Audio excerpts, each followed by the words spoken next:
I was so mad at you. This how mad I was at you. So I'm glad we get to talk this week. My fourth Pro Bowl, I finally traded helmets with Ray. It took me 4 Pro Bowls. So I don't want none of that in my house. 1 in 15 playing on a team where my kids is asking me, Dad, do we have to go to the game today? What up, everybody? It's me, Cam Heyward. You know Hayden, and this is time for Not Just Football. We got a big win we just had last week, but today we are joined by my dude who's about to go on the Hall of Honor with the Pittsburgh Steelers, Joey Porter. What's up, brother? Man, what's going on with you, Ham? How you doing, man? I'm good. So let's jump right in. Shoot, what did you think about the game this past week versus the Baltimore Ravens? Well, I'm glad you asked. I'm not happy with our run defense. I'm glad with the victory, absolutely. But, you know what I'm saying, you being the captain, I mean, I've watched you play and I've coached you, so, you know, our standard for just stopping the run. Like, you know, right now we're getting into that time of the year to where the weather's going to change. It's already changing. So that's how you're going to get attacked.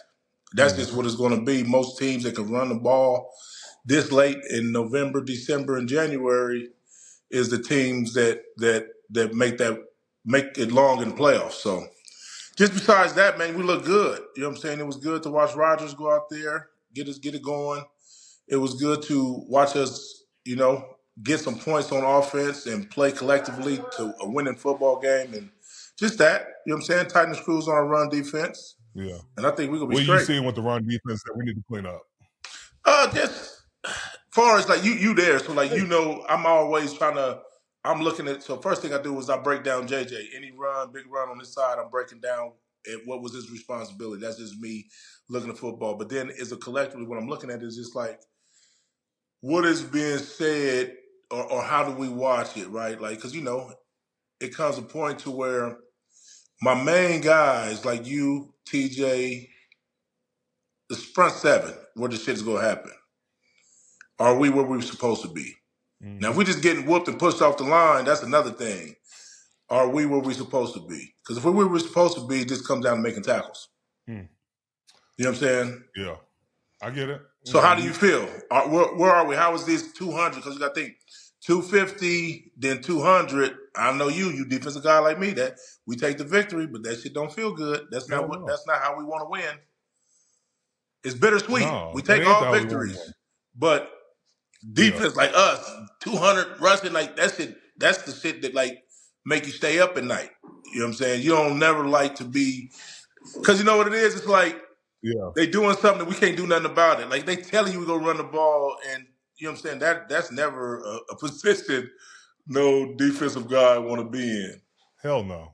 And like for us, like, you know, I think from a standpoint from looking at the run from last week to this past week, I think it was different. You know, I think there was a level of accountability there, but there was still things you got to clean up. It wasn't like it wasn't guys getting blown off the ball. It was just more of, it might be 1 gap short or 2 gaps short. It's like everybody has to be involved, like front seven, back guys. Like it's an 11-man job. That's why, like, I love when Mike T would always talk about, like, I'm not just gonna do 9-on-7, because like that shit will set you up for failure, and everybody's got to know they part of the run game.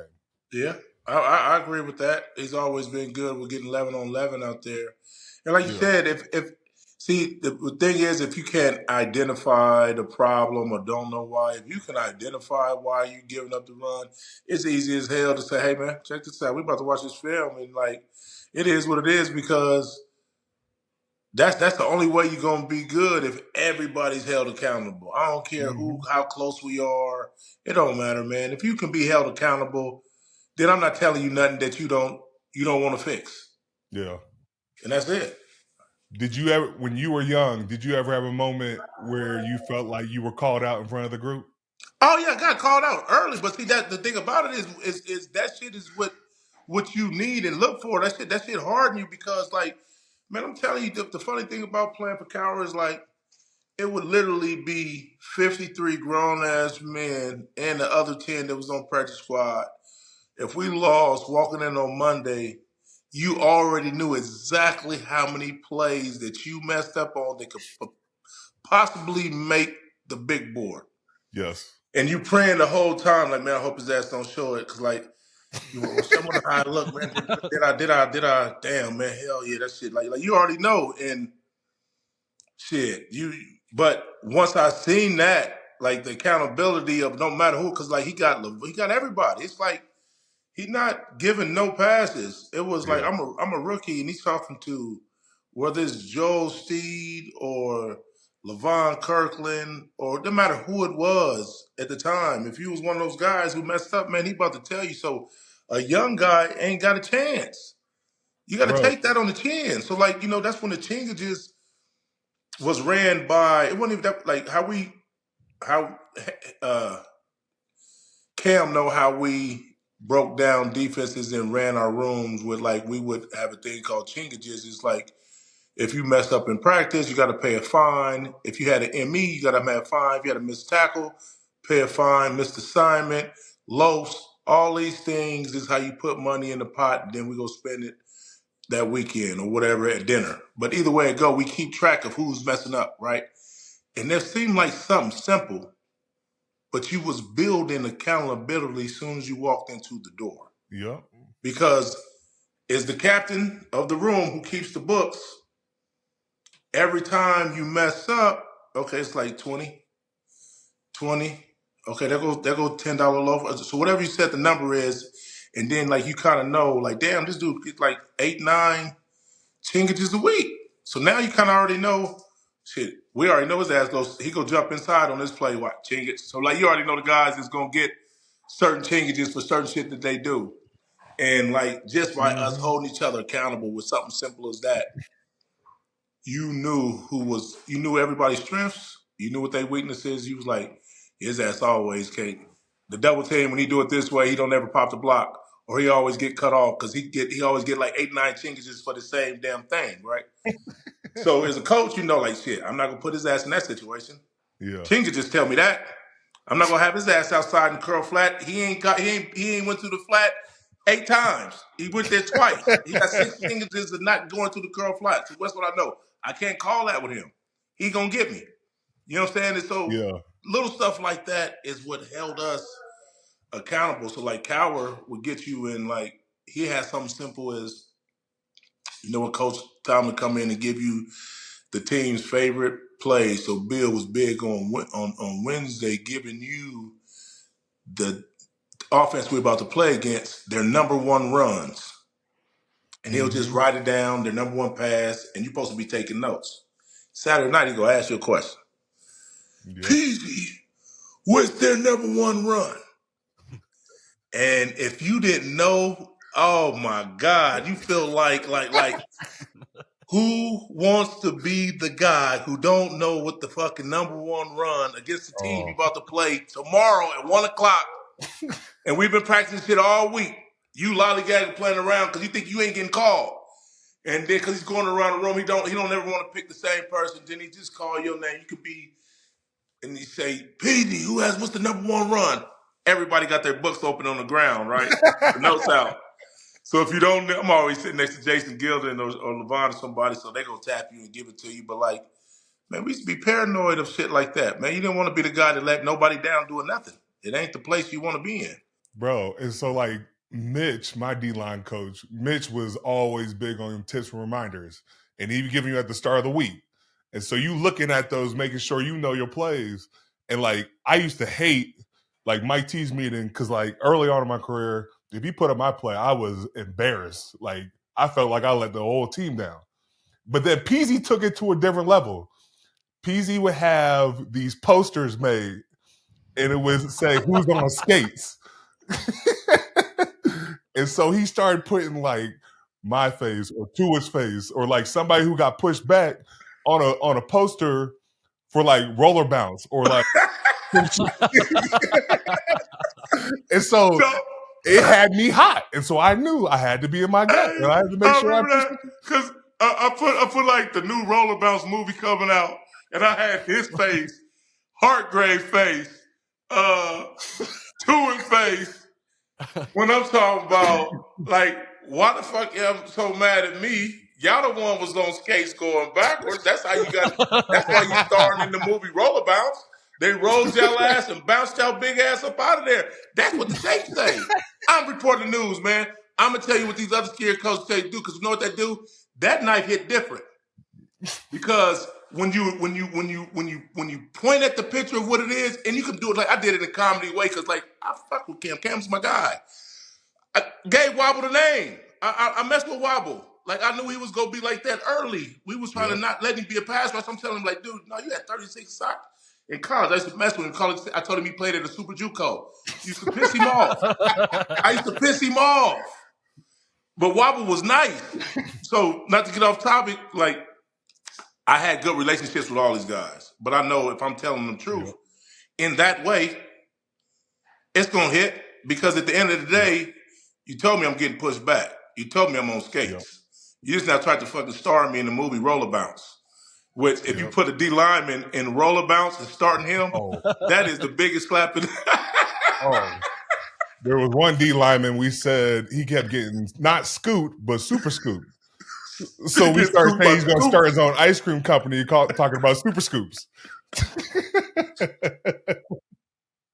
Oh, man. But, like, truths like that, that's what my whole defense was based off of, was truths. Like, it was crazy. Like, in college, we was even worse than that.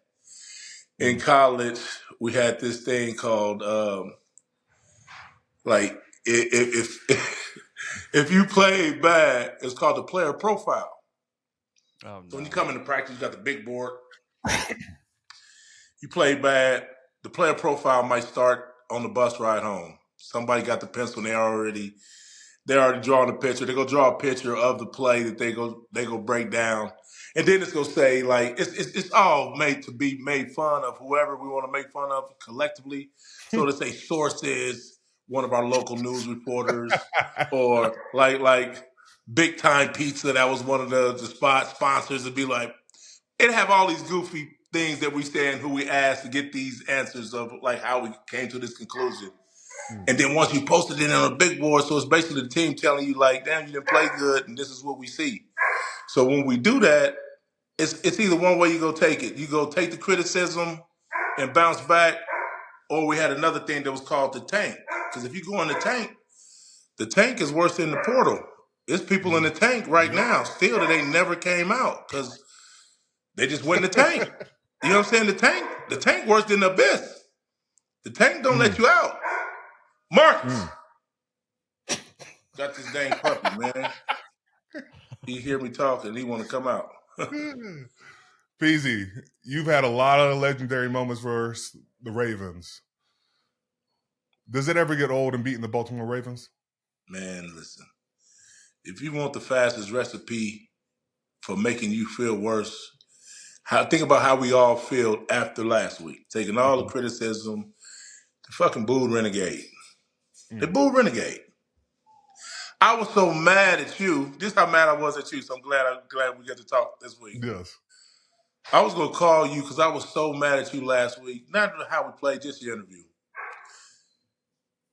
He need me in the stomach. I said, what'd he say? I rewinded. He need me in the stomach. I said, what the fuck he say? He need me in the stomach. I said, oh, ooh.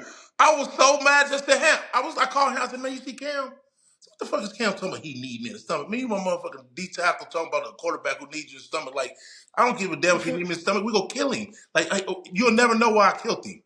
I'm going to kill him because he need me in the stomach, but I'm going to kill him the very next play. I'm not telling nobody.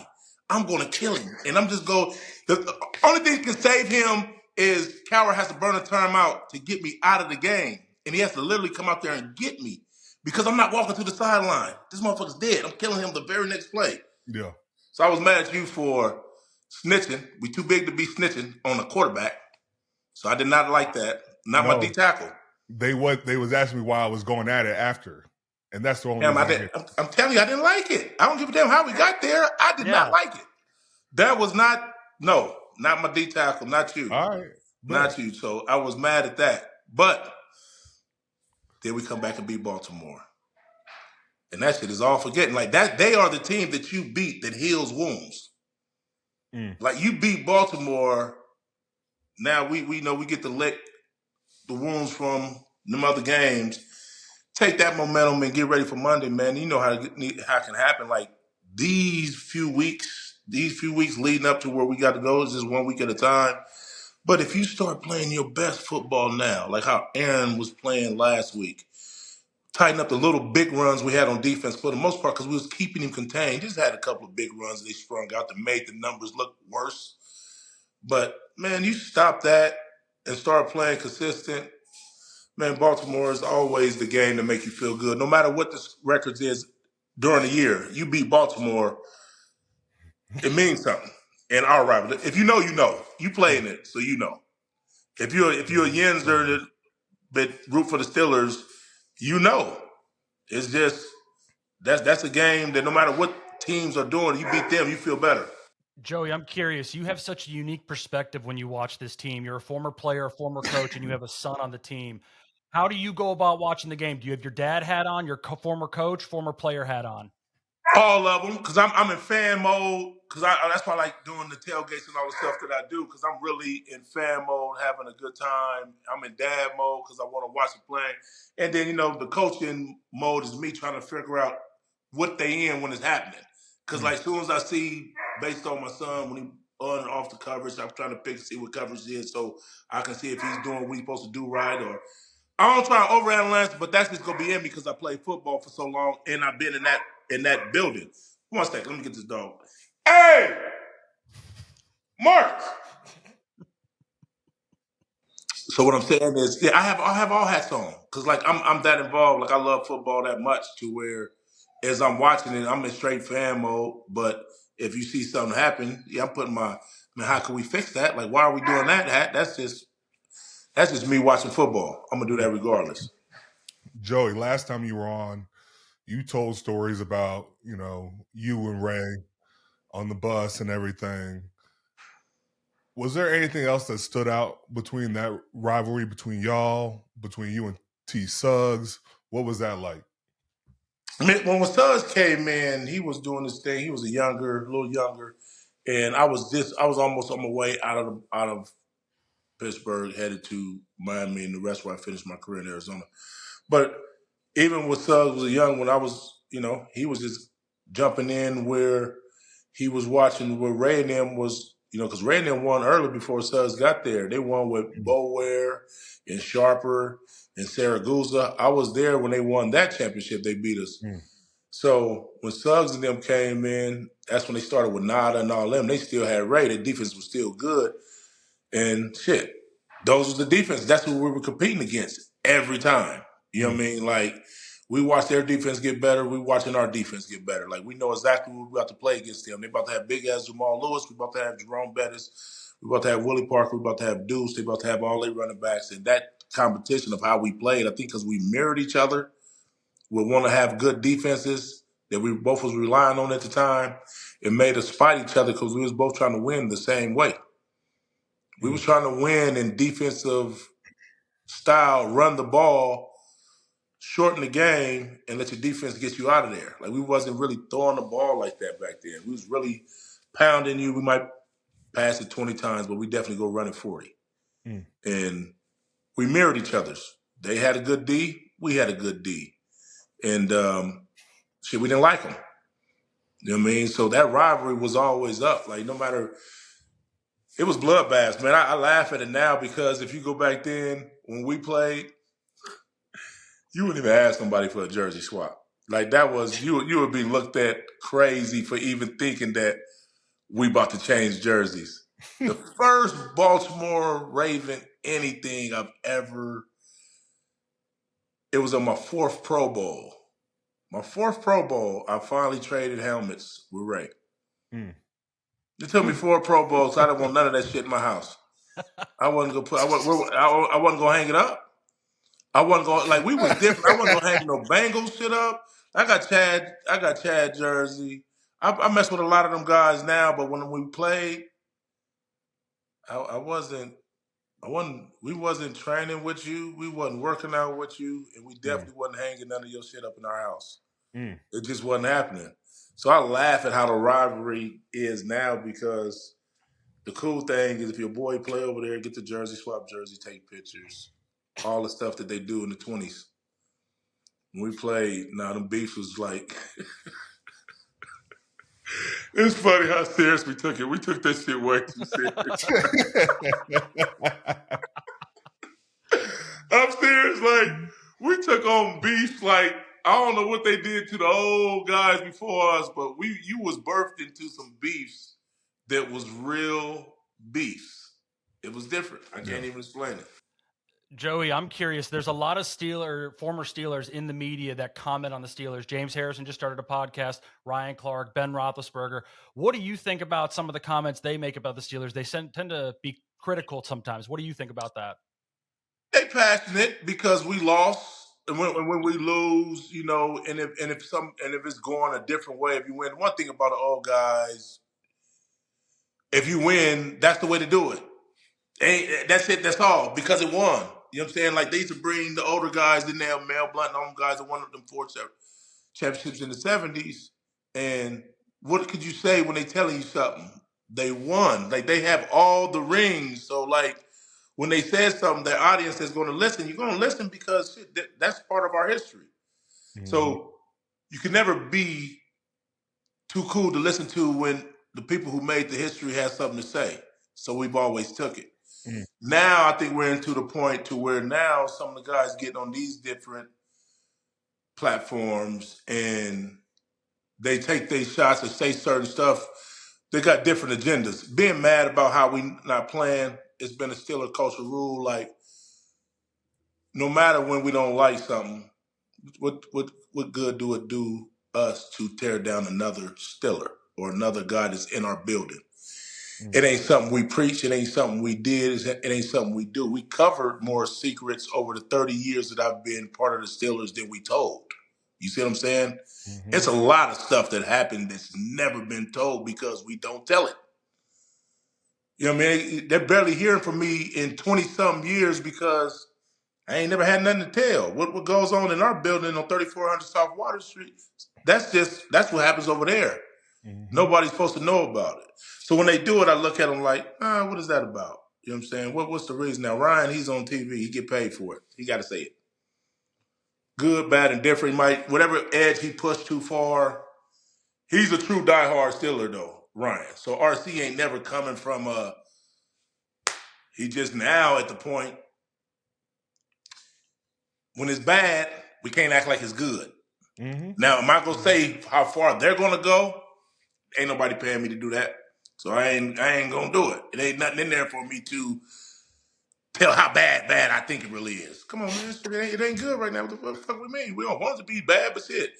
I ain't about to shit on us when it's bad. I got my son on the team, Cam on the team, Mike T. I got everybody in that building I still love. Like, did I stop fucking loving these guys because we losing? You know what I'm saying? I just was on the plane with them shit from California. These my family. You know what I'm saying? I ain't throwing away 30 years of family because we playing bad now. Am I going to vent in my group chat with my guys and talk shit about them? Absolutely. They getting that every time we don't play good. Fuck, you're going to call me up. Yeah. We're going to be right back good.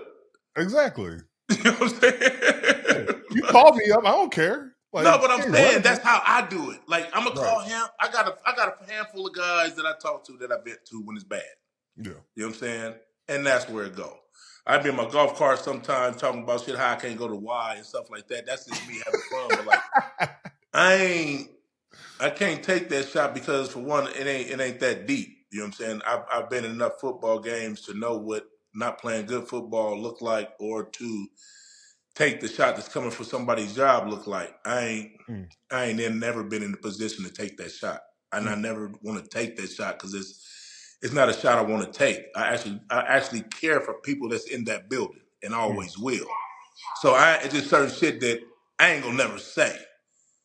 Even if I'm feeling bad about it or not, I'm not feeling that bad. It's just a loss. I don't want to lose, but I don't want you to lose your fucking job because we lost. You know what I'm saying? I'm not coming for really. Like, that's what be killing me with Debo is like, you talking about the same dude who started your whole career. Like, you talking about the same guy who started your whole career, who moved Joey out the way for you to be Debo and they pushed your brand. And they still push your brand. Like, they really push your brand. They push you. Like they got behind you in a way that's like good for you. You know what I'm saying? Don't forget that they really did that for you. Like, they moved me out the way and created this for you. So you can't never forget shit like that. You know what I'm saying? I think he knows that, but like when he be saying his stuff, it seems like he got something personal. It's a personal vendetta that I don't know nothing about, but it's his come off personals. When I watch Seven talk sometime, I don't hear too much of it. So when he do his, he just giving, I guess, this is how these guys is feeling. So I ain't the person to go start no back and forth beef with nobody about your opinion. You know what I'm saying? You can say what the fuck you want to. It's yours. I don't too much care, but if you ask me, I'll tell you what it looked like for me, and that's that. You know what I'm saying? They be going a little hard, but shit, that's how they feeling at the time. So, like, if they know that's what they saying, and when they walk around y'all, if they expecting a high five, shit, good luck. Because you can't crush me and think I'm gonna dap you up and give you a hug like you didn't fucking just come for my head. Like, that's over. I hope they know that. If you shoot at me like that, motherfucker, when I get a chance to shoot my gun, I'm busting back. Like, so it's more of a question of how do y'all feel when they fire on y'all like that, and then they call you, oh, Cam, what's up, man? How you doing, man? Everything good? You straight? Do they approach you like that after they fire on you? I ain't got nothing to say. Oh, wow. Really? That's really? What type of split? What we doing here, man? Josh Allen needs you in the tummy. You could talk about that, but you can't talk about this. Get his ass. My main concern is for the dudes in the locker room, right? And so I feel like if I give that energy, I'm taking energy away from my group. And so I kind of just let that shit go. I don't really pay no mind to it because like I respect you. You my big brother and everything. So like you can come to me man to man. We could talk about it. But if you ain't got time to talk to me man to man about it, then I ain't concerned with you. Yeah. So you got serious and deep on that shit. So you was like, yeah, but like you down there was on the verge, like draw the line, draw the line, draw the motherfucking line, man. You sound like you about to draw the line in the sand. Because sometimes you just got to draw the line in the sand, and ain't nothing wrong with that, man. That's the thing that's different with y'all era and our era. My clap back to all that shit, like just me. I clap back with truth. I ain't got no reason to shoot at you with no bullshit. I'll just go back on some truth shit that I know that I've known that happened, and boom, that'll be that. It ain't nothing crazy because we all got receipts of some shit that we watched happen that we might not like, that the opposite might have did. Oh, I'm gonna speak on it. Boom, I'm gonna put that out there. Don't act like I don't remember it. And then when you did, I'm gonna throw all them out there, and then now we're gonna have our debates. You know what I'm saying? Because I'm just gonna remind the people of some shit that I seen too. You laughing because y'all want to get on here and play this game, but don't want to talk the shit. Boy, you something else. That's true. That's true. You're right about that. I just shoot how I shoot. I'm not looking for nobody in this world, but in this world, this is that one safe place. Because if we gonna play like that, man, we can play how we want to. Like we all Steelers. That's what's good about it. Especially with these new mics that everybody can have something to say. Man, people gonna have something to say. You know what I'm saying? I just think it's a little janky when you can't shoot at me and then dap me up. You can't do both. That should be fair. You know what I'm saying? Or at least call me and tell me, hey, man, if I take a shot, I don't know how it's going to be.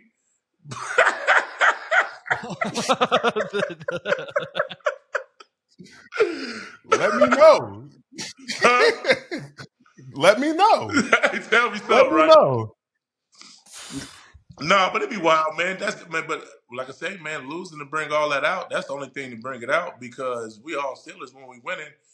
You know what I'm saying? We want to, shit, it's a proud moment because we go get recognized from our wins and our losses, man. I'm talking about if they see me in the street, they talk to me like I'm still playing. You know what I'm saying? I'm supposed to have the answers And you know how many times you've seen me over there on the south side? Probably once all year. You know what I'm saying? Like, I try to let them be in grind mode during the season. You know what I'm saying? Like, I stay out the way. I know what it takes that goes into these 17 weeks. I know how committed you have to be for a football season and how something so little can change a game, everybody roll, how one player or two players can mess up the gel of everything. I never looked at us this season as being bad out of it. I just feel like we let some games get away. We had some people that was hurt early. We missed a guy here, missed a guy there. Secondary been doing a lot of shuffling. You know what I'm saying? We got our reasons, but we're not consistent. And that's it. That's you know what I'm saying? And for man. the defensive guys, what really hurt the defensive guys, man, we've been on teams where we knew the offense wasn't going to be what it was, but we had goals that we wasn't going to let you get 17 points or 100 yards rushing. You know what I'm saying? These was goals that we set. They're like, if we hit all of these goals, we'll have a chance to win the game. Because we're only asking our offense to get us 18 points because we're going to keep them under 17. We're going to keep them off the field. Please. Say it again. There were some games they were telling us you get one touchdown, that's it. You see what I'm saying? we can't. That's why I think when they're talking, they're not even talking about as a whole. It's all shooting at the defense because, like, man, we won it. The last two championships we got was because of the defense. Like, we had good offense. Take nothing away from the offenses that did some shit. Because on my only Super Bowl run, Ben and them did some shit in some games. Like, they let Denver ass up. They did some shit in some games. Exactly why we won the game. But our defense was a top 3 defense, and that defense that they won broke. Then they had the number 1 defense and set records. So that's the only way we've won it, really, is by defense. So when we look at this defense on paper, we're like, man, we got all the guys. And then when it don't look like that, that's why Harrison and them be so hard on y'all, man. They just... You bring up a good point. Like 2005, that playoff run. You guys had to string together like 4 consecutive wins. Because what? Y'all were like... Against 3 of the top 4 offenses in the league. So it didn't matter who we was going against. Like, they was number 1 offenses every week. Like, that Cincinnati offense was some juggernauts. They had the guys. That Indy offense was the guys. When we went and seen Denver, and we was on the road all these games, they had some damn guys. So, like, all those offenses was elite offenses. But, man, we had been built for this. And then our offense get hot when the defense was playing its best football. We gelled at the right time. And that's all why I always look when we're at the same situation. We were 7-5, y'all 7-6. Y'all got that extra game. We only had 4 games. Y'all at this point now is 7-6 with 4 games left. Yep. We was at the same spot, but we was 7-5 with 4 games left. And it's crazy how all it takes is one win. Ours was Chicago. We beat the Bears, and it gave us a crazy different belief because we knew we couldn't lose no more games. Man, you take it one game at a time, man. That shit wouldn't surprise me because, like, if you get to the playoffs when you're hot, I swear, when the confidence where it's supposed to be at, you don't give a fuck who you playing or where. I'll meet you there in 30 minutes. Just tell me where we're playing at. We on the way. We on the way. And y'all in that position now to where we get Harmon back. We get a couple of pieces back. We get everybody healthy on this last little run. Some shit can shake. Was anything said on that run before y'all got started? Yeah, I think we was pissed because, like, we made a lot of promises, man. We made a lot of promises to get Jerome to come back. You know what I'm saying? And we come off 15-1 the year before. So we just let that championship get out the way. Like, that was the one. I feel like that team was better than the championship team we won, and we lost. So that next year, now we're not even holding up to potential at 7-5. Everybody getting to think they can beat us now because obviously we're not doing what we was doing, but we caught it. We caught it, and everybody took that gut check and made shit personal. And it's not like accountability, man, because if you love somebody enough, man, I can tell you, man, I need you. Like if I love you enough And I see you so much, and I spend so much time with you. Like, I see you take care of your body every day. I see you do all this stuff. I see how hard. So now I automatically, I know this shit means something to you. Because cats is getting to the damn facility at 7:38 in the morning, then I leave until 7:38 at night. Like, literally just being there all day after they get their treatment. They done ate dinner there. Then they got some more treatment. Now they sitting in there playing cards because they don't want to go home because, like, they didn't got so serious about talking about football and not wanting to leave. And it's just like, you can't wait to get back to work, right? So what's the beautiful thing about what we had was that accountabilities were like, it was never a problem to tell nobody. Like Jerome, Ben, Hines, it didn't matter who it was, nobody was out of jurisdictions for being straightened. Like, we're going to get you for anything. Like, we had a police, the way we police each other, it's like your real brother. Like you police your little brother different than everybody else. Unselfconsciously, you don't even know that you do it. Yeah. You're not going to let him be late to nothing because you done drove it into his head of like, dude, like, I better not never be in my seat before you be in your seat. Like you better beat me to the fucking every time. If we got meetings at 8 o'clock, like, I'm beating it into to my brother. If he playing with me, but it's my older brother, what he would be doing to me is be like, he gonna make me beat him. Like, meeting start at 8. He gonna have a chore for me just to make sure I'm gonna be there, and he gonna make me bring some coffee. He gonna give me something to do that's gonna punish me but hold me accountable at the same time. And it's all based just off, I've been here longer than you. You know what I'm saying? So when you always have the I've been here longer than you dues that you always got to pay, it don't feel like you're doing nothing wrong because it's called seniority. Vets did it to us. We did it to the next guy. And the cycle just keep going. It's like when you get a rookie, right? He gonna get hazed. Yep. Don't be a crybaby about it. It lasts for 1 year, and then you get to do it for the rest of your life. Everybody got to pay to do it for the first year. And then you get to do it for the rest of your life. You've been hazing people, not hazing, but like you've been bringing new rookies in. What year is this for you? This is 15. 15 years, man. Think about that, man. You had 15 rookies. Yeah. Like every year they done brought you. About the buy-in. So this is another thing that what we took pride in, and when we played, and you can see your lineage as it passed down. And I talk in litters, dogs, like, so I feel like my litter that we had, the litter I raised some hell of a dogs out my litter, man. I raised Debo. He one of my pups out my litter. You know what I'm saying? That's I lost him a couple times, came back, but like, you know what I'm saying? That's just me. But he was shaking on the towel as a puppy. As a puppy, he feed off the ground at 2 months. He one of them puppies. Like, you can tell he was gonna be a problem, but he just, you know, he couldn't play with all other dogs. Got to go back to the kennel. He was one that we knew was gonna be like that.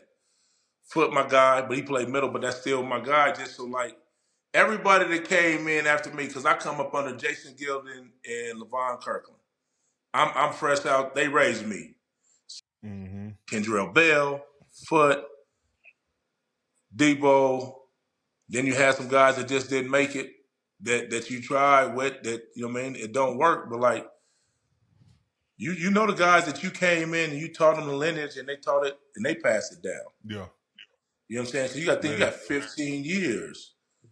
You don't watch some of your rookies come and leave and careers be over, and you still playing.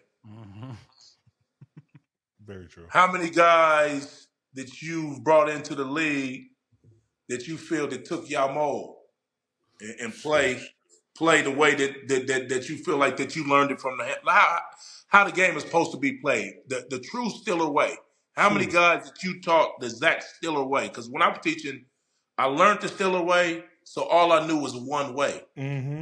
That's it. So everything I taught, even when I went to other teams, I still was teaching what my OGs taught me. Yeah. Like Bud. Bud is a clear example of that. You look at Bud, look at TJ, you look at Hargrave, you look at Vinny, Shazier, like, even like when guys were going elsewhere, I felt like there were still guys that still preached how we play Right. ball. Yeah. Like it just those guys because it meant so much to them, and then they ball out their damn selves too. See what I'm saying? And that means something, right? So guys right away that go believe. I remember when I knew y'all had something good going when you kept the Thursday night treatment thing alive. Like I used to come up there. This is when JJ was in high school. Jacob was in high school. Mm-hmm. Man, y'all used to be so deep up there, getting your bodies right, IVs, food. We watching Thursday night football. I mean, and you was having 20 people attendance. Yep. That's when it's close. Yep. That's when you got guys that, man, we ain't doing nothing but taking care of our bodies and getting something to eat. You know what I'm saying? Yeah. But it's something that's simple that means everything. Peasy, that just put a memory in my head. It's different. Like you remember when we used to go to dinner, and every road game we go to dinner, and like me and Peasy would always try to plan it. One time we were going to Denver, and Peasy was like, "I got it. I want make sure y'all go all out." We get there and we have like 25 guys. They had a fucking spread, and Peasy goes, "Damn, I ain't say that much." there was literally too much food. I remember Peasy being like, "Oh, this was a setup." The motherfuckers tried to run up the bar. I had my partners from Colorado State that was gonna meet us up there.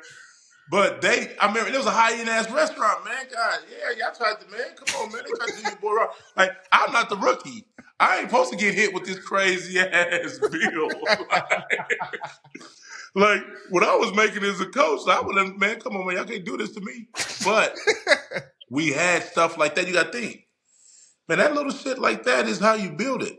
It's something simple, but that's how you build it. Like, every game, when I was there, when I was still coaching, and we would look forward to it. So that same shit I'm talking about, the chingage money, we take that chingage money, and as soon as we touch down the hotels, we dropping our bags off.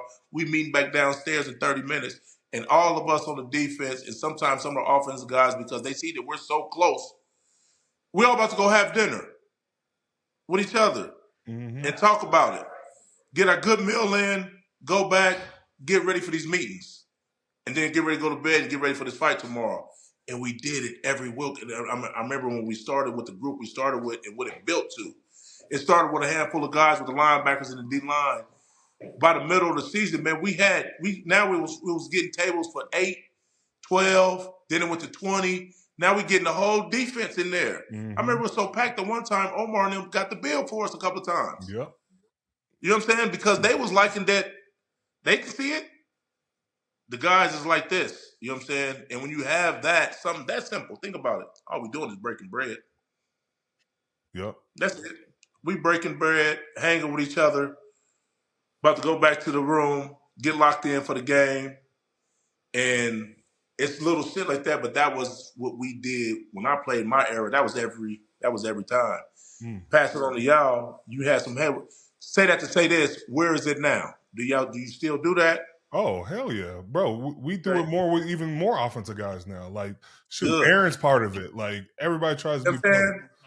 It's real. Like, and that's why I really love, like, guys are really bought into breaking bread and just doing it. Like, who else I want to come and eat with, man? Like, we did all the hard shit all week, right? So now, Saturday, make no mistake, the airplane food is good. All that shit is good, snack food at the end. But, like, it always feels good to go have dinner with the guys, and we got a rookie that might pay for it because he had 15 MEs in practice. So he got his 200. He got to pitch in. We got 800 in the pot. And then what's so crazy about it is this, right? The vets love to do this anyway. The guys is really making the money. They gonna grab the bill anyway. Yep. It's more of just a check attendance, see who came, or we'll throw the card in the hat. Had a waitress come by and pick the Russian roulette, put the card out, whoever got it. And that's a crazy gamble because you got the cheap guys in the group like, no, man, I just want to pay my $150. Nah, you don't get to pay your $150. You either pay $3,000 or free. That's it. It's either gonna be $3,000 or free. It ain't no It's either 3,000 or free. Put your credit card in here. Bro, and cats be sweating. Cats be sweat bullets, right? Oh my God. But not knowing if the guy that gets it that can't afford it, we got him anyway. Exactly. Like for the most part, we ain't about to let the rookie that what I'm saying really unless it's the rookie dinner. Unless it's the rookie dinner. It's rookie dinner, he got this. But we don't get no pride of beating up the young guy, making him sweat bullets over $4,000 dinner when you know what I'm saying? But all that shit matter, Cam. I promise you it do. And I'm glad to know that y'all keep that going. Got you. You know, you brought up your era now, and we got to move on to Miami. What was it like going from Pittsburgh to Miami? Did you have a culture shock? Absolutely. Absolutely. That was the first time my football patience and love for the game was at its highest point of getting tried. You know what I'm saying? Like, I went through some shit, man. They took me through there. Y'all. They took me through there. 1-15? What? You got to think, I'm coming off of just winning championships and 1-15 playing on a team where my kids is asking me, Dad, do we have to go to the game today? You laughing, but that shit ain't cool. You know what I'm saying? That was a heartbreaking shit right there, man. Cause you ain't never experienced that. Imagine when you ain't Superman no more. When your kids come to tell you, say, Daddy, do we have to go to the game? Can we just stay at home? Something that we in Florida. It ain't the weather. They don't want to go up here and lose and hear them talk shit about their daddy for 3-4 hours. Like, they don't want to hear that their daddy ain't shit for 4 hours and we lose again. Go back next week, lose again. Like, they did this shit like 8 weeks in a row. And they was like, Dad, do we have to go back? I was like, no, man, y'all go ahead. Shit was so humbling, man. I got in the car and I'm riding to the game by myself and knowing ain't nobody coming to the game. That was the first time in my career I went to the game and I ain't got a damn soul waiting on me after the game. Wifey said, yeah, I'm going to go sit back with the kids. So everybody at the house, I'm driving to the game. I'm in my 63 Impala because, like, I got the top down. I done hit the air shocks. I'm riding. So I'm on the highway like this the whole way. And it dawned on, like, damn, you headed to the game solo. Shit, ain't nobody about to be waiting for you. Nothing. This shit crazy. Like I'm like, I had never been in a situation where you going to the game and ain't nobody about to come and watch me. I ain't had to get no tickets. So I went through that. So that wasn't fun, man. That was like, and then we turned it around the next year and won the division. But in Miami, it was tough. You can't be, the grass ain't always green on the other side, man. They tell you that. So you got to be careful what you ask for. You was lucky enough to play all 15 years in one spot. So that's why I kind of be on you from this standpoint, because if anybody knows what it's supposed to look like, you're the dinosaur that's been in there so long. Yeah. You know what it looked like. Yeah. You played with Casey Hampton. Yep. You played with Baby Jesus. You played with guys I played with. So they had vouched you and Pouncey in, like, oh yeah, PG Ham. Cause Hamp was like, yeah, Cam, Pouncey, oh yeah, they real dogs. They could play with us all day long. Y'all was validated from the lineage of the guys. So we always look at, like, shit, we still got Cam in the locker room. And then I got to coach TJ hands-on myself. I taught him everything that I knew from the Steeler way. How we keep the books, how we grade each other, how we hold everybody accountable. Like, I actually coached him. He had Debo. He had Bud in there. He had Jarvis. They had Worlds. They had Law Dog. You know what I'm saying? They had all these guys in the same room before we switched rooms, where the middle linebacker and outside linebacker room don't even meet no more. But I'm talking about, you got to be old school to go all the way back when the linebackers and middle linebacker was all in one room. That's Butts' era. That's all the way back to when Butts was still the linebacker coach. Yeah. Because when Butts left, that's the first year. When Butts went to D.C. is the first year we separated the linebackers. Mm-hmm. You know what I'm saying? And you lose a little bit when you do that. I don't care what nobody say. You lose a little bit because you have one person saying the same thing for 8 people, 9 people. Mm. And it always was different. It was different when it was me and Jerry O. But I see that as being one of the things that's different. But Peasy, is there a difference in playing in the cold to playing in the hot? Because some teams think it's not a big difference, but a team like Miami coming up to Pittsburgh, what does that shit really bring? they get Buffalo and they get New York. They get Buffalo and they get the Jets, right? Because they're that division. But it's 70 degrees out there right now. 75. That was my everyday. Like my everyday for Christmas. I bought the kids 4-wheelers one year, and we was outside at 75 degrees riding 4-wheelers on Christmas. Damn. It's going to be 19 degrees on Monday night. You know what I'm saying? That ain't 80. I don't give a damn. When that wind come through, when that wind coming through blowing over Acashire, that 19 going to feel like 12. So, hell yeah, it's a big difference. Because, like, when I went to Miami, we came back and played the Kansas City Chiefs the next year. I was softer.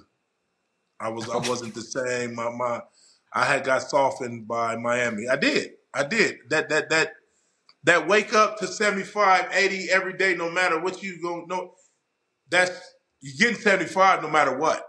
Yeah. Like, and that is built in. Like you're getting that. Like now you might get some muggy and some super hot during the summer, but like, man, you're getting 75. Just every day. You'll get some rain. The days it ain't raining, 75.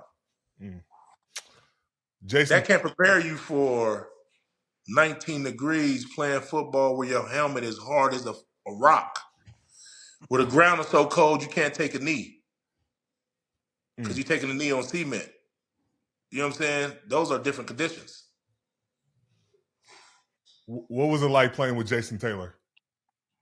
JT was I called JT at both of our end of our careers. So I got 1 year with JT. Then he went to Washington. And then when he came back that my next year, and then I was out there. But JT was, man, he was the man up there in Miami. So it was good to come into a situation, and I'm playing second fiddle. I'm just on the defense with Zach Taylor, Jason Taylor. They already was Hall of Fame career guys, right? And I get a chance to play with them, and it was cool because JT ass is still a dog. Zach Thomas ass was a fucking dog, and I had trucked the trailer. I mean, it was a good time, man. We only got a little bit of time to play with it. We didn't get to really do what we had in mind because that next year, the year I went off, we had switched to defense to actual 3-4 defense. And he was gone. So I'm playing with Matt Roth, who's really a real DN. But he's trying to be the other outside linebacker. So if it would have been Jason Taylor over there at the other outside linebacker, I think some shit would have shook. You know what I'm saying? Because even the year we came back when we got Cameron Wake, JT still wasn't the main guy. Like they was rotating. Bro, why doesn't Cameron Wake get enough love? Man, Wake was so mean. Wake had one of his nastiest first steps. Like, I was there when they went to go get him. Like, he was playing Canada. Like, you always get these Canada superstars that think they nice in Canada. The shit come over here, the shit don't work. His shit worked. Like, the shit he was selling, that shit was selling like hotcakes. He was selling, man, I've never seen a dude get so low to the ground. I got real low to the ground, right? Because I'm trying to look at the ball. He had me doing some shit that I don't know why I was down there, but I wanted to do whatever the hell he was doing because he was getting off the rock so damn. Cam, his face was damn near an inch off the ground. Like, I don't know what he was looking at down there, why he wanted to get so low. But I'm talking about he would get down in this 4-point stance and he literally would be like, damn, man, what the hell is down there? Some shit. I'm watching him win. Boom, he getting off the ball. Boom. First step was violent. He getting off the ball. You know what I'm saying? Then he come with the rip. He coming up under there. And I was like, man, I remember when I first watched, I was like, man, what the hell is that shit ain't gonna work? Then I like, damn, you know what I'm saying? We watch one-on-ones, like, he got him. You watch it 3 or 4 days, I'm like, no, that shit working. Like, he winning his one-on-ones every time. Next thing you know, 5, 6 weeks later, I'm out there trying 4-point stands and shit. Like,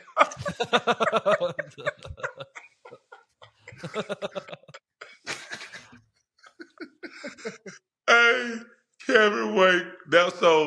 That's another guy that I took under my wing. You got to think, Cameron Wake came in. He was like 26, 27 because he'd been in Canada for a while. Mm-hmm. And when he came in, he was the guy that was going to replace Jason. So he going to be on the other side of me. Man, Cam Wake used to kick him out. I used to try and teach him everything I knew. Take him to the games with me. We go to the Miami Heat games. You know, throw my arm around him, trying to show him what this league like. Then I got to play 1 year with him, and then I was gone. But Cameron Wake, man, he definitely should have got love, man. Him and JT both of them dudes was nice. Different type of football players, what I'm used to in Pittsburgh. We more crazy. They good football players, but they more conserved. They ain't with all the extra crazy shit that me and Crowder was with. Crowder could have played in Pittsburgh with us. He just is a crazy lunatic, period. You got any crazy Channing Crowder stories? That's for another time. 'Cause like Crowder, how many? Give us one. Well, you know, this is how bad me and Crowder was, right? Have you ever tried to out crazy somebody? What you mean? Yeah. See, that's the dumb shit I'm talking about. We was trying to out crazy each other on like who was the wildest. Like really just I don't know how it got there. He hearing some Peasy stories. I'm hearing some Crowder stories. And I remember us just really in the locker room like, you ain't never did that? Also, you ain't did that? We named me crazy. Something like that. I think about it now like, man, what are we talking about? We talking about who more wilder than each other? Because like Shannon believed that he was a different type of wild. If he think chlorine, he didn't take baths. What you mean he didn't take baths? He didn't take. He told me I don't take showers. I go swim in the swimming pool. He said swim. He said if you swim. No. He said if you swim in the swimming pool, that's cleaner than taking a shower because the chlorine is gonna get you right. I don't think that's accurate. Ask anybody that played with Shannon Crowder. If you ask him, and CC know I ain't he gonna be proud of the story because I'm telling it correct. He'll tell you the chlorine, him taking a shower in the chlorine, that's better than Dial soap. He used to believe that. We get out of football practice, he jump in the shower, he'd jump in the swimming pool and say he good. He didn't want to go to the bathroom, right? So he had piss cups. He had piss cups all in the meeting room. What do you mean? Wait, what? Piss cups? CC was wild, man. CC was wild. He was a different boy. That was my wild guy, man. That was my guy. He was wild, though. TC was a different one. And Peasy, you was trying to outwild that? Yeah, what did you do to outwild him? I couldn't. I literally couldn't because that was like shit. He had me. I mean, it ain't nothing crazy, but shit. I took it as he was dedicated. He didn't want to miss no meetings. He'd rather piss in the cup before he miss a play. And he was dead ass serious because he loved ball, but he was wild. Man, you had some cats out there, and then Bill Parcells was the VP. What was that like? Bill was different. Me and Bill didn't see eye to eye. He liked me at first. He liked me. Bill's different, man. Bill will talk to you if you playing good. You ain't playing good, he ain't gonna talk to you. If you're playing good, you one of his guys. The year I had 17 and a half sacks, I was his guy. Me and him being there in the morning, every morning eating oatmeal and peanut butter. I started putting peanut butter in my oatmeal because Bill used to put peanut butter in his oatmeal. I started doing it because, shit, he put me on, to be honest. He put me on something. But it didn't work out with him. Me and Bill loved me. It was cool. It didn't end right because they ended up getting rid of me. And they just kind of caught me off guard. My relationship in Miami didn't end well, but like My time there was cool. I played with a lot of good dudes, man. And like I said, CC was one of my favorite dudes I played with because he was just for real a dog. You know what I'm saying? A little wilder than me, but he was a dog. And I played with a lot of dogs out there in Miami. But Bill was cool. You know what I'm saying? You just had to be one of his guys. And I didn't make his guy list. I want to keep moving. Your last game versus the Pittsburgh Steelers, Arizona Cardinals. I was so nervous you was going to try and run my ass over on field goal. Like, that shit. And then somehow you got hurt in that game. And I was like, thank God, because you and Clark was trying to get under Clark, me. Clark, you was a young boy. You was one number wing protector. Man, I ain't got zero block field goals in my career. So like, I'm about to rush you. If we go rush you, it's just more to mess with you. But you ain't got to worry about me risking it all on no damn field goal block. Like, you know what I'm saying? I'm rushing through this gap way out here. I'm gonna push pressure. My role in that is really just to knock back the end to make you more of a threat to me. So if the guy coming outside can get free. So I'm just bluffing. I just got to give you my first two steps. Now, if you did something foul to me, I'm gonna give you the extra. But I don't. You lined up a tight end one time, like you ain't did nothing to me to make me give you no extra. Please, but at that tight end position, first of all, I don't know how to damn block. They just sticking me out there, and then usually you dealing with three dudes trying to run down the center of you, and so I'm like, shit. They keep talking up Peasy. They keep talking about Clark. Oh, they gonna try to make a statement right here. Just like we do, we'll tell war stories like this. What Pittsburgh do, man. If you played for Pittsburgh and you was a guy, we have legendary stories for everybody we played with. Yep. And if like me and Clark Ass is a go hard guy. Clark is gonna go hard every play. So anybody knew Clark that played with him know that every play, like he really is one of those guys where they say play every play like it lasts, because his ass is going 110 miles per hour every time. So it's easy to geek up a young guy like, oh man, you getting Clark and Joe, you getting Clark and Peasy on your side? Oh yeah, you definitely get it. They both of them crazy. Clark ass, he ain't gonna stop, and then Peasy, his ass crazy. So I can see how they didn't. And Cam, the young guy out there. Yep. And we both playing for the Cardinals, and he hearing these stories, so it's easy for Foot or somebody to give you them stories and how you. All right, no, Foot was always talking some shit. So you gotta think, me and Foot is twins. I'm just darker, but our mouths and our personality, how me and Foot, man, that dude right there to like closer to anybody, Foot ass is he's straight jacket crazy too. Yep. Peasy, what we gotta do to win this game versus Miami? Man, dude, like shit, man. You as a defensive captain, man, just make sure y'all play the run, man. Let the back end do what the back end gonna do. But like if we don't let people just feel like they can just run the ball on us, because like that ain't never been a problem. Y'all always been good pass rushers. You know what I'm saying? We can get to the quarterback, but we got to stop the run. Like we have to make that a main goal. That has to get back to the number one priority. And if that's number one priority of stopping the run, and then we throw a party when it's time to pass rush, they can't really do nothing to us. But like that's even with everybody on defense. Everybody has to be committed. Like, do y'all still watch film on Thursday with Eddie Merlot's and all the food? Just, you understand how we used to do. It's a tradition for a reason, right? We switched it up. We bring everything to the facility. And we watch it all together. You want to always try and stick to some of your tradition things, right? Breaking bread and watching film, and you can ask somebody like, "Hey, man, well, now you see if they run that play right there, I'm gonna fit inside, so you have to fit outside of me, right? We straight like that. Just sound like good football talk while we eating food. This is no coaches around. This us watching film, policing each other. You know what I'm saying? Like, when you think of the concept of it, we after practice is Thursday, we done got Eddie Merlot's. Marcia, I done got the sweet casserole with the pecans and my steak and my mac and cheese. And, you know what I'm saying? We watching film. So, run it back? Yeah. So, hey, where you gonna fit at when you run that? Shit, because I'm gonna be inside if you run that. Where you gonna be at? Yep, you better be right there with Troy. Where you at? See, absolutely. That sound like music to my ears with all my best partners. We eating food, watching film, and everybody on the same page. That just sounds so much right. You know what I'm saying? Like, yes. How can you lose that if you know that and you come from that?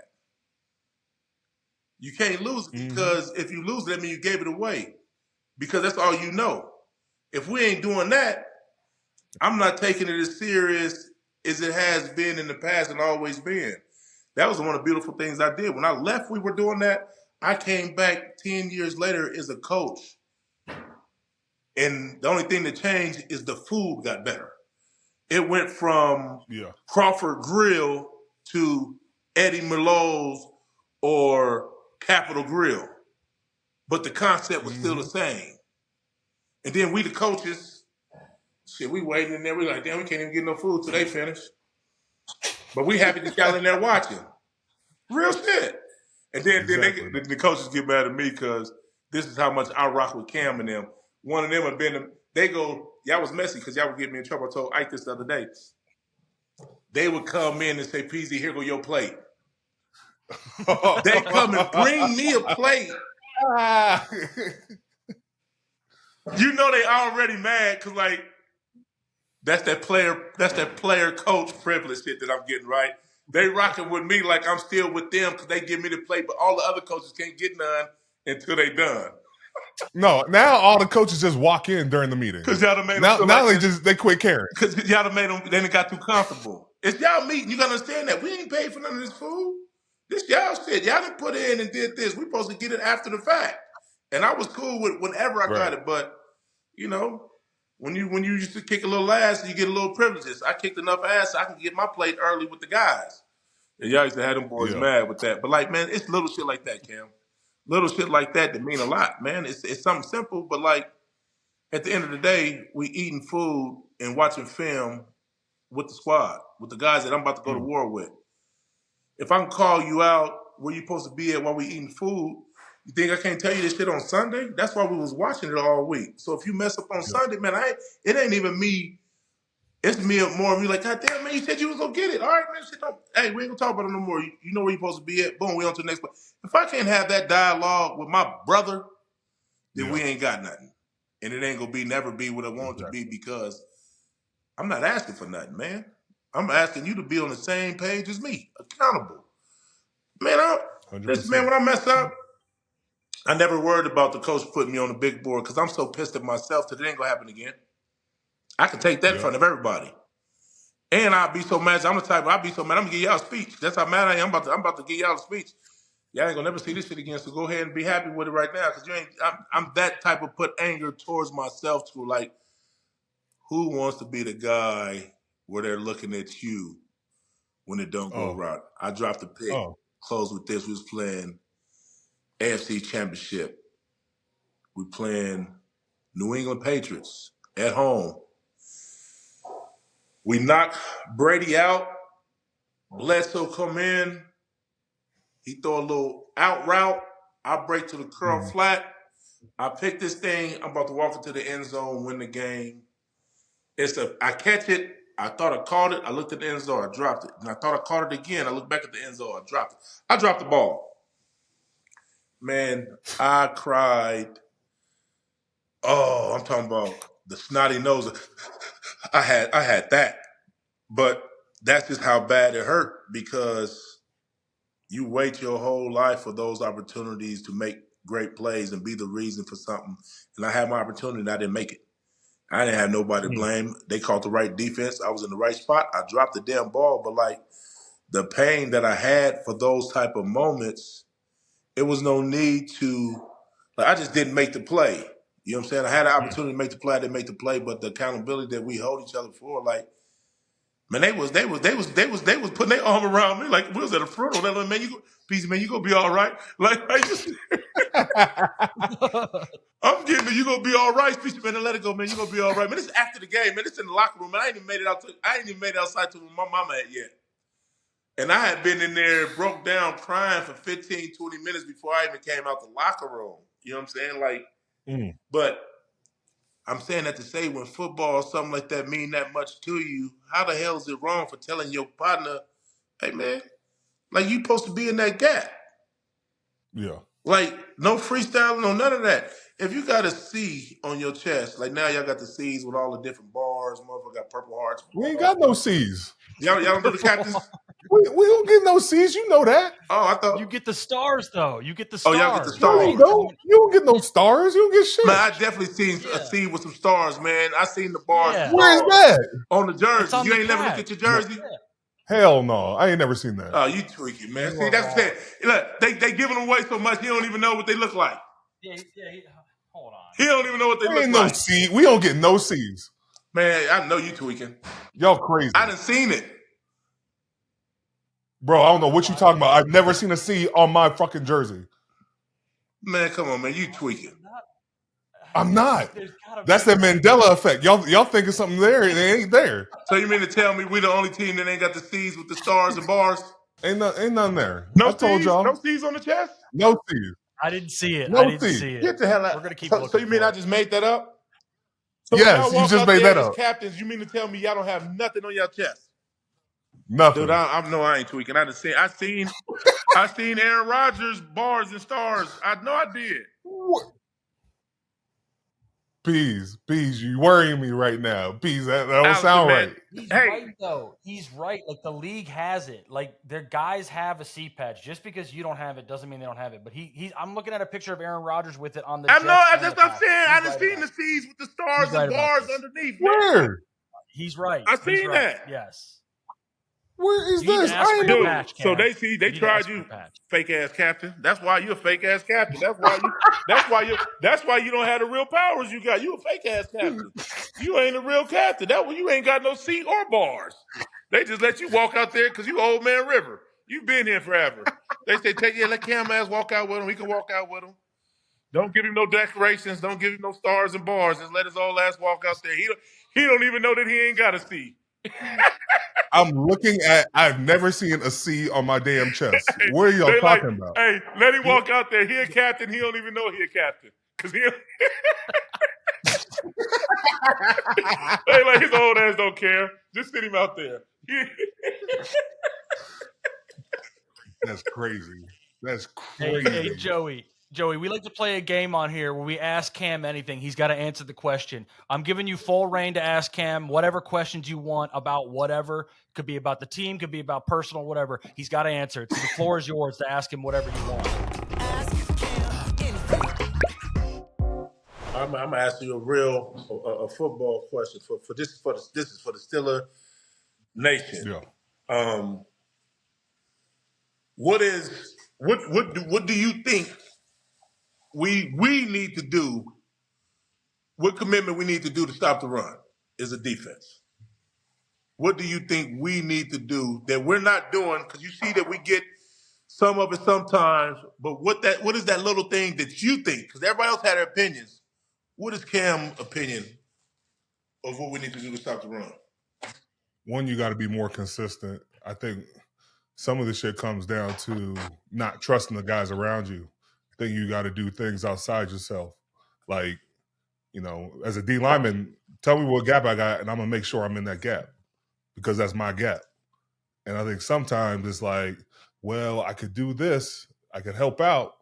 I don't need you to help out. I need you to just be in your gap. And I think, some of it is like, it's everybody. And if I know I got this gap, I got to know you got this gap.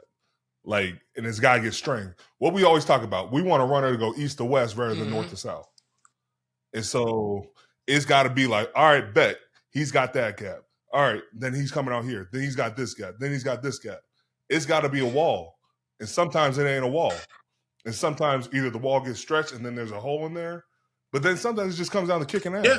Like, and so, like, if we really talking about, like, as much as we can be consistent and everybody in the same gap, like, guys got whoop blocks. Man. Like, so man, they got 11. Mike T always talks about this. He always says, a good man gets one, a better man gets 2, and 3, you kicking Yeah. ass. Yeah, because I think feel the same way. Everybody got to win your one-on-one. If everybody winning their one-on-ones, that means there's a whole lot of ass whoopings happening.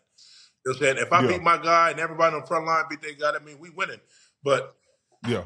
I only want to ask you that because when it's all said and done, you'll be held accountable because you're the anchor of the defense. Casey Hampton, how he got his money, Casey Hampton incentives was based on where we finished in defense, ranked as far as rushing. That's how he got. That's how his incentives was set. So like, you think he wasn't telling us when we wasn't stopping the run? Like he didn't have no sacks. It didn't matter. His team defense, where we finished that team-wise and rush defense is how he got his incentives. So he had the mic to hold everybody accountable. Like, hey man, what the fuck? Like he'd be mad right away. Like, and we all knew if we not doing our job, we fucking him. You know what I'm saying? Like clearly, if we're not going as hard as we can, we fucking over it because he ain't got he not playing third down to get sacks. He about to take on 2 people, sometime 3, every time to make sure somebody's free. So he gonna take on 2 people and we still gonna be selfish and do some other shit and let somebody gas us? That's crazy. Because you gotta go sit next to his big ass. And we come from that era to where right after we look at that still picture, so y'all got the whole iPad, you can see exactly who did it. We looking at the still picture, the next still picture, and then the third picture, you might be in your gap, and you might be like, so Cats will be trying to lie, like, no, that wasn't me. Look at the other picture. No, I ain't even know. That wasn't me. Nah, Cat, we got you on candid camera right now with the iPad. Like, we can see it right now. We can hit you with the boom. We can open it up and be like, nah, that's you. You know what I'm saying? We had the pictures where Cats be like, you couldn't really catch his ass until Monday. You know what I'm saying? But Hemp trying to look through the picture, he's trying to catch your ass right now because you got to think. His hip was built on where we finished at in run defense. He didn't have no other incentive that would go. His incentive was based off the team. You know what I'm saying? That's crazy. Yeah. Think about it. When you basing your incentives off a team goal. Yeah. You gotta be accountable. Hell yeah, you have to. All right, Peasy, I'm gonna end with this. I'm gonna let you go. Phil Rivers just got signed to go to the Indianapolis Colts. What do you think about that? And what did you think? Phillip Rivers. Are you for real? You fucking with me? No, I'm dead serious. Oh man, that's what's up. For real? Yes. You dead ass? That happened, yeah, about an hour ago. Dead ass. He didn't play last year, did he? He ain't played for 4 years. He hasn't played for 5 years. I thought it's been a minute. Damn. Hey man, see, that's why I love this shit, man. For real. Cause shit. Damn, they down bad. They would've got Phil Rivers from shit, he been at the house chilling. I said he did it for the insurance because it was running out. Because he all them damn kids. But you know, Phil money long, man. Shit, he come from the old contracts. He had about 15 of them. He ain't fucked up about no money. I guarantee you that. He is not fucked up about no money. He got it. He ain't tripping on that. He just He's 44 with a 2-year-old. He better get his ass back in the league. That's her hump a lot. Like he definitely getting it in. He got the kids. He doing some humping. He believe in that. He believe in that. He in the double digit with kids, right? Yeah. Yeah. So like, yeah. When he quit playing, he probably had 9, and we don't know what he been doing his last 5 years. So you know he been doing his thing. So you say he got a 2-year-old? He got a 2-year-old. And I know he's 40-something. Oh, that's just crazy with the 2-year-old. Now that's 44. wild. He's 44. 2-year-old and 44 is wild. That's hell no. Hell no. I don't want to listen, man. I'm gonna be here with my grandkids. So a 2-year I gotta keep all the time at 2? I gotta do all that shit all the hell no. But that's Phillip Rivers, man. He's solid like that, man. He got it. He come from a good family. Phillip gonna be straight. He ain't tripping. So the question is, would you come back and play right now? Man, you can tell by the way I walk. I ain't going nowhere. You seen the way I walk? It's over. That's a Debo question. He'll pump you up and tell you He's still walking around pushing 1,000-pound sleds and all that crazy shit. He's still trying to audition. Hey man, I'm trying to do what you do. I'm trying to podcast. I ain't trying to play football. I'm trying to talk shit for a living. I'm trying to get paid off this mouth. Well, Pease, I want to say thank you so much for coming on. Man. You know it's always been a hell of good. an It's always good, Cam. It's always love, Every brother. time. Always love with you. Hey, and I appreciate you, fam. Make me look good on this one now.